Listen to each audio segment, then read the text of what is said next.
Waqt id-diskussjoni fil-Parlament dwar l-estimi tal-Uffiċċju tal-Prim Ministru, is-Segretarju Parlamentari għad-Dialogu Soċjali Andy Ellul qal li fl-ewwel 10 xhur tas-sena id-Dipartiment għar Relazzjonijiet Industrijali u l-Impjiegi investiga madwar 1300 każ.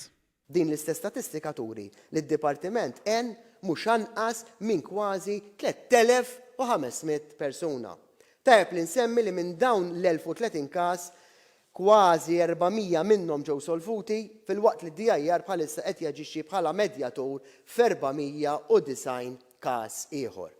Is-Segretarju Parlamentari Ellul qal li dan huwa gvern li qed isaħħaħ id-drittijiet tal-ħaddiema u qed ikun ta' spalla għas-settur privat. Huwa qal li ġew indirizzati l-abbużi fosthom billi qed jingħataw aktar dinjità u protezzjoni lil ħaddiema tal-pjattaformi. Min-naħa tiegħu id-Deputat Glenn Bedingfield qal li l-Gvern immexxi mill-Prim Ministru Robert Abela għamel diversi riformi filwaqt li nnota l-inkonsistenza tal-Oppożizzjoni.